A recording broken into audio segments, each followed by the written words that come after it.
Good morning, everyone. I will discuss the last topic of a global demography, which is the feminist perspective and population growth and food security.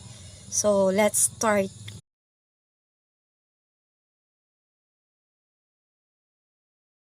Do you have any idea what is feminist perspective? Let's talk about the women reproductive rights. We all know what women across the world is they are continue or suffering from gender inequality, including child, forced marriage, and gender-based violence, as well as barriers to participation in education and employment. Feminists approach the issue about the reproductive rights from the other angle, so the feminists argue that any population control because they are compulsory by nature resorting to a carrot stick approach a punitive mechanism coexists alongside benefits that actually does not empower women. So, what do you mean a carrot stick approach? Do you have any idea?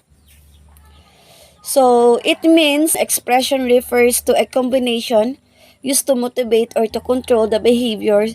So, for the example, healthcare benefits.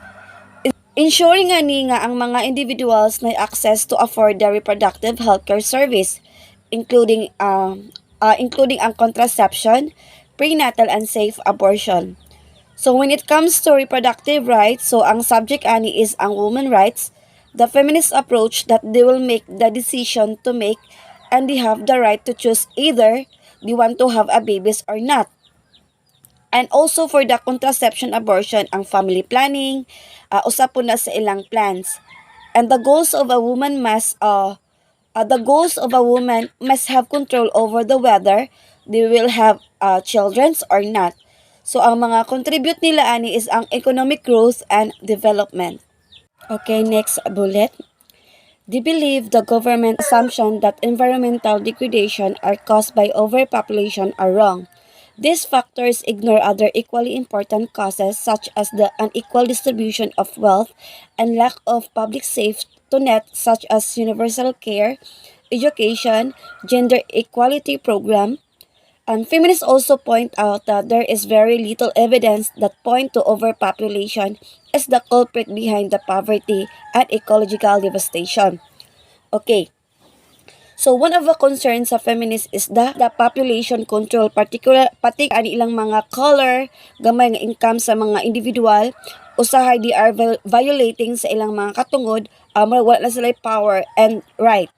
The feminist highlights the important with the cause of population, which is ang poverty, kakulangan sa education, o limitado ang pag-access sa ilang healthcare sama sa family planning.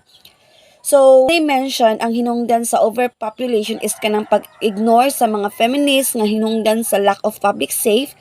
So, when you say lack public safe is walay protection ngadto sa mga women, pasagdaan na sila through the violence. So, ang salarin ani is ang mga nangulo sa mga corruption or involved sa mga issues.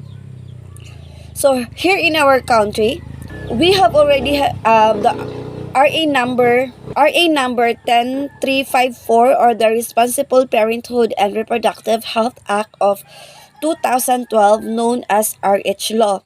So, it's a law guarantees universal and free access to all modern contraceptives for all Filipino citizens, including sa mga poor communities, so pwede sila makakuha access and also sa health center. In 1994, the ICPD or International Conference of Population and Development suggests of this issue about the country representative agreed that women should receive a family planning, counseling on abortion, the dangers of sexually transmitted disease as a result, while feminist and women argument on the reproductive rights and overpopulations are recognized globally. The battle to put them into the legislation continues all the national level. So, in 1994 daw, ang ICPD or International Conference Population Development suggested this issue that the women have the right to have a counseling or conference sama sa family planning and healthcare para sa papaplano, and also gina-counsel po sila kay wala takabalo sa ilang giagyan nga no magpa-abort sila tungod ba sa rape or or sa kawadon maong wala na ikasuporta and dili na sila mo eskwela, so makakos jud ni siya og anxiety and mag-overthink pud sila og maayo. So gina-conference ni sila para sila naay peace of mind and maka-decide pud sila and na tendency nga dili sila mo attempt og abortion. And additional, high income first world nations and fast developing countries will be able to sustain growth in part because women were given the power of choice and easy to access to reproductive technologies. So women in the first world countries have the freedom to choose they will have the children or not to have. And choice nila if they will abort the baby. So sa mas akong gi-research in North in America government allowing abortion upon the mother's request. So these countries are empowered to allowing them to make their own decisions about their life. So kita diri sa Philippines ang issue jud nato ng pa-abort. So bawal jud nato na diri sa Philippines. So this is the last topic of a global demography, which is the population growth and food security. So first bullet is today's global population has reached estimated to 9.5 billion in 2050. The median age of population in 30.1 with the male age at 29.4 years sa female at 30.9 years. So 95% of this population growth will happen in the developing countries with demographers predict by the middle of this country. So the first billion populating was raised around 1,800 and it just 200 years we reach 7 billion. So ingana kapaspas ang kadaghanon sa atong population around the world. So the global sex ratio is 1.0. So what does it mean? We have slightly more ang man than a woman. So daghan ang lalaki compare sa babae when it comes to population. More than 70% of the world population live. So as I research, there are the most 20 countries including ani sa first 10 popular country ang China, second ang India, mao ang pinaka largest population in the world despite nga ang China ang kinadaghan nga population. And kaya nila ang 1 or 2 child policy. As for Indians naman, ang population nila is growing faster, so murag maabsan na ning China. In 2023, India is expected to become most populous country in the world according sa mga expert. Okay, as you can see sa chart, in 2023, India is expected to become most populous country in the world. So in the developing countries, most advanced country like Japan and Singapore, mo ni sila yung mga advanced countries. So sila pa advanced sa economic o advanced po sila sa technology and sila mo yung pinakagamay nga population. So now let's talk about the Food Agriculture Organization or FAO warns that in order for countries to mitigate the impact of population growth, food production must increase 20%, annual cereal production must increase 2.1 billion tons to 3 billion.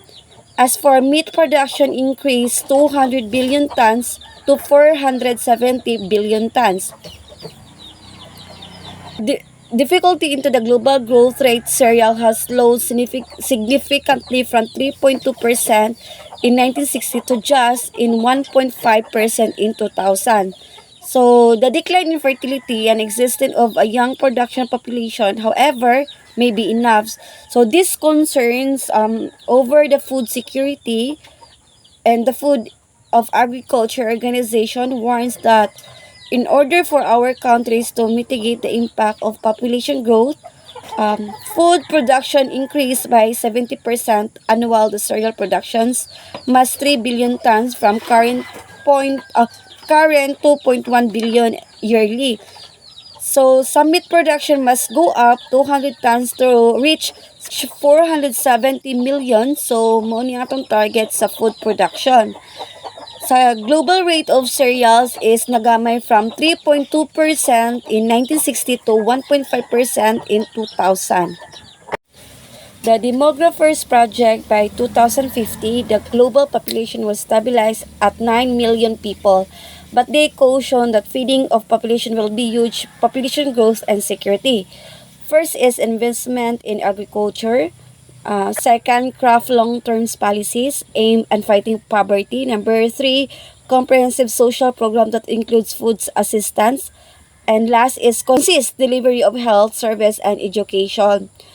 Um, the UN body suggests that the countries develop a comprehensive social service program includes food assistance, consistent delivery of health service, and especially for the poor. If the domestic production is not enough, it becomes essential from other countries. So, dapat open ang atong import o ang export. Here's the conclusion.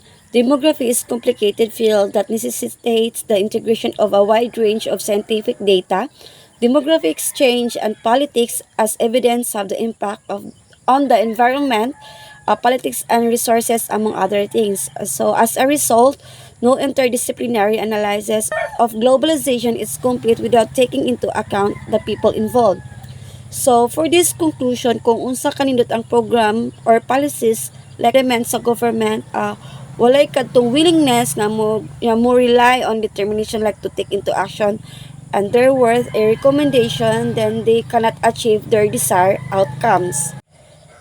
So, that's all my topic and thank you.